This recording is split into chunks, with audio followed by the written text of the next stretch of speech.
Hi, I'm Sister Unity. I'm one of the Sisters of Perpetual Indulgence here in the Los Angeles house of the Sisters. And people have been asking me to tell them a little more about the Sisters and who we are and what we do and what the main message is. So let me just off the top of my head spew a little bit about us. The Sisters of Perpetual Indulgence was founded in San Francisco in 1979 on the Saturday before Easter. Three men went out in nuns' habits that they had cadged from a convent in Iowa City, telling them that they were doing a production of The Sound of Music, which they were. It was an all-male production. And later on, when they moved to San Francisco, one of them, Kenneth Bunch, brought the habits with him that had belonged to these deceased nuns that they'd gotten from the convent. And on this Saturday before Easter, he and several others put them on and went about the town of San Francisco, having fun and cavorting and making merry. And they found that they caused such a sensation that they knew that they had something here, something archetypal, something resonant, something fun. So they went back home and put together this group, and they got more people, and there was a 12 or more collection of sisters, and really you should go to thesisters.org, which is the San Francisco House's website, and that'll have this sistery. Click on the sistery, and you can read the whole thing from the horse's mouth. Not that you in San Francisco look like horses, more of a gazelle. And they put the one of the original, one of the three that had gone out on that first day, Sister Missionary Position, and now she is called Sister So Am I. I believe it was she, came up with the name the Sisters of Perpetual Indulgence. She had gone to a Catholic seminary, and she thought that'd be a hoot. And for my money, she was spot on. It's a perfect name. So they formed, and they started to do sort of joke, gay, sarcastic, humorous activism, as if to say that if we can be here and we can be this queer, and the originals were all men at the time, but one of the first to join soon after was Sister Misty, and she was a woman, because the sisters are open to, though it's in many cities it's mostly gay men, we are open to all kinds of people for membership. We have straight women, we have gay women, we have bisexual women, we have women who do all sorts of things with cooking implements that aren't cooking, and we straight men, gay men, men upside down, purple men, people who are transgender, male to female to male, donkey to kiwi fruit, all of it is welcome, as long as you're willing to make the commitment and do the work. So they put together the group, and they started to appear around town making merry and expiating stigmatic guilt and promulgating universal joy through, correct me if I get this wrong in the notes, through habitual manifestation and public perpetration. And that is the actual mission statement of the sisters. And time went by, and the AIDS crisis hit, and they started to do public performances. They were one of the first groups to put together the first candlelight vigil for AIDS in San Francisco. They helped to get it organized along with other people, and it was the first candlelight vigil in the world for AIDS. They put together one of the world's first safe sex pamphlets called Play Fair.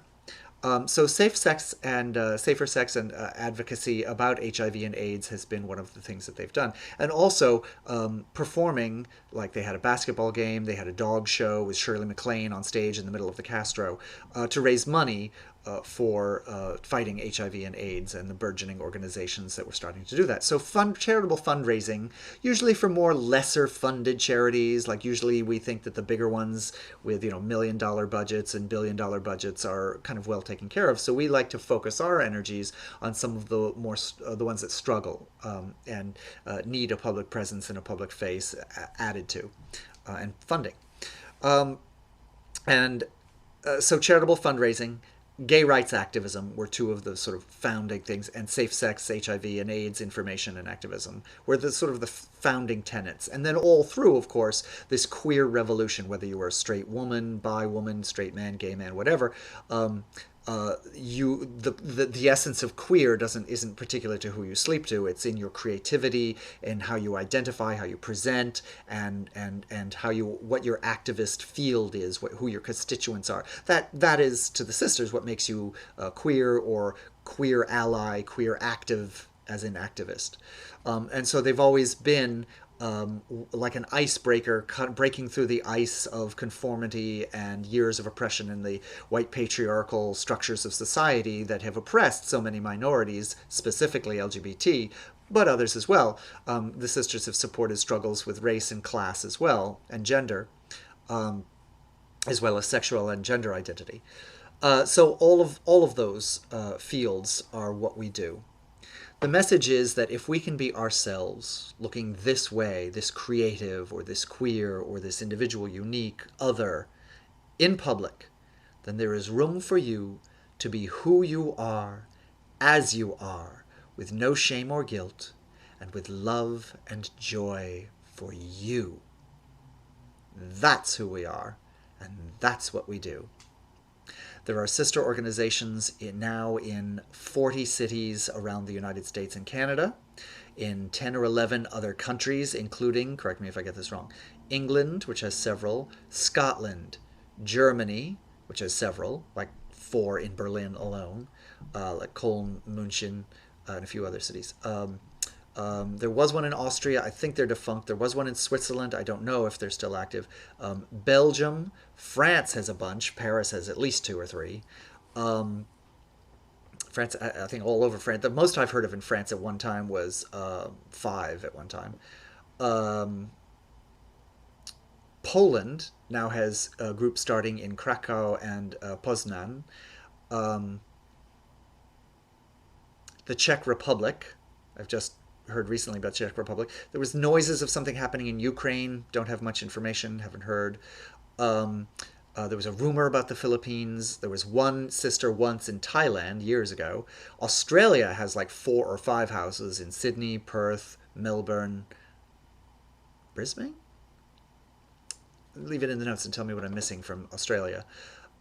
Uruguay, active for about 20 years, still going strong in Uruguay. Que felicidad. Hola, mis hermanas in Montevideo. Me gusta mucho. Mucho felicidad en mi corazón que existes in Montevideo, in Uruguay. Que maravilloso. I believe in Buenos Aires, in Argentina. I don't know if they're still going. I believe that's all the ones that I know of in the countries off the top of my head. Correct me if I've missed any. And we continue to perform all of these tasks. Now, how people have also asked what's the process of becoming a sister. It varies house to house, so you have to contact the people in your local area and find out what their procedures are. But by and large, when you want to join, you're kind of aspiring to join, we call you an aspirant. It's not an official title in most houses. It's just sort of what we call the period where you're like, yeah, I'm really interested in this. I'm really excited about it. I want to check it out. So you hang out with us. You come to our meetings. You check us out. We check you out. See if you're insane, selfish, egotistical, a jerkwad, or what. And you find out if we're the same thing, because some of us. And then if you want to join, you are voted on by the membership to be a postulant. And that's the first level of training. Some houses, postulancy is 3 months. Some houses, it's 6 months. And you wear, various houses have various sort of training garb that you wear. In Los Angeles here, you wear like a white robe with a black scapular. You can switch it up and vary it and design it in your own way. You don't wear one of these things on your head. You wear, it varies house to house. Like in the Louisville, Kentucky house, you wear a Kentucky Fried Chicken bucket on your head, or a magenta fascinator. In other houses, you wear a little white schmata, like a proto veil, like in The Sound of Music, what Maria wears. In our house, you can wear whatever you want on your head. In San Francisco, you don't wear any of that. You just wear a drag, and you don't do the white face. In other houses, you do the white face. And then after whatever your minimum amount of months are for being a postulant, you may come up for novice, and you'll get voted up to be a novice. And usually in most houses, you wear a white veil. Not all houses. In Washington, D.C., you wear a gray veil. because the white veils are reserved for their fully professed sisters. In most houses, a black veil goes with a formal habit. When you become a fully professed sister, the houses issue like the same sort of uniform habit, so that if you want to, the house can on formal occasions do a uniform look. This is much more detail than you asked me for, but just so drag queens going to town on fashion details, it gets pretty heady. I'm just saying. So you're a novice, and you step up your training, and in many houses you do perform what's called a novice project. You put on an event or make a safe sex pamphlet, or you do some work that takes effort, that involves your team, showing that you can use the resources available to you in the house of other sisters and play to their strengths as well as your own, and you make something happen that forwards the mission of the sisters, that helps people, uplifts people, raises some money for your constituents, is about safe sex and AIDS, something, whatever it is, something that forwards the work of the house. In our house, sometimes it's been producing a retreat, which helps the house build its teamwork, so that forwards our mission. Or it's been about a naked boys baking bake sale, in which you have naked male models or porn stars walking around in aprons selling muffins, their own as well as the baked kind. Lots of different types of novice projects. Lots of different types. Some have done making merchandise that can be sold to raise money for charities. Some have done bingos. I believe someone actually had a novice project that was successful, that was making sandwiches for a conclave.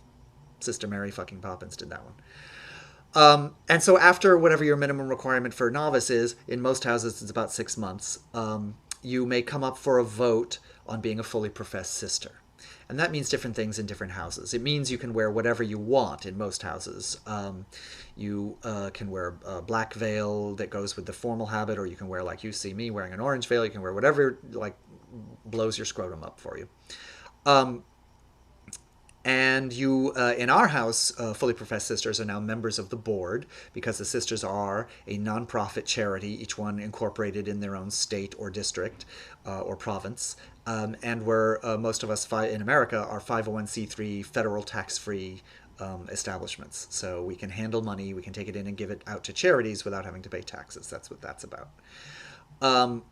And because of that, we can't do much politicking in terms of supporting or advocating against specific candidates for office. We can, however, weigh in on issues that the candidates might be dealing with, that we deal with, like safe sex, homosexuality, equal rights, class and gender and race rights, things like that may weigh on an election, but we talk about the issues, not about the candidates. So there's that. So yeah, as a black fair, you may be a board member, or some of them you're a voting member, and then you vote on a board and officers of the board. And this is all patriarchal, white, hegemony, pyramid structured stuff. And the only reason we adopt those old school structures is so that we can handle money tax free. Really, we also have deep roots in the radical fairies, because in 1979 in San Francisco, at the time that the sisters were forming, the radical fairies were also forming in California, Los Angeles, San Francisco, and other parts of the country, and they came together in 79 in the Arizona desert for their first fairy gathering, and a whole number of the original sisters went to that gathering. And so the roots of consensus, the subject-subject philosophy written about by Harry Hay, these have also formed our democratic, consensus-based ethos in the sisters. That's why we're a team. That's why, unlike, say, the imperial court, for just one example, or businesses or banks, we do not, though we have that pyramid structure, we also poke fun at it. Like the abbess might be called the flabbis, or the secretary might be called the sexytary, because we poke fun at it because we believe really in equal empowerment for all individuals.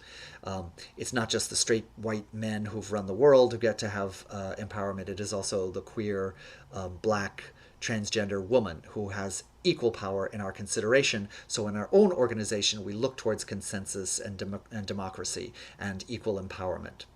And the officers and the board serve the voting membership, because the real power is in the vote of the membership. So that's our sort of inner structure, and you learn all that as you become a fully professed sister. Actually, you really learn it when you're a novice. It's not rocket science. But again, all of this takes a back seat to the first part of what we do. Manifesting is job one. Showing up looking like this queer, clown, shamanic, creative persona is what makes the statement that you are free to express yourself as you design and you see fit.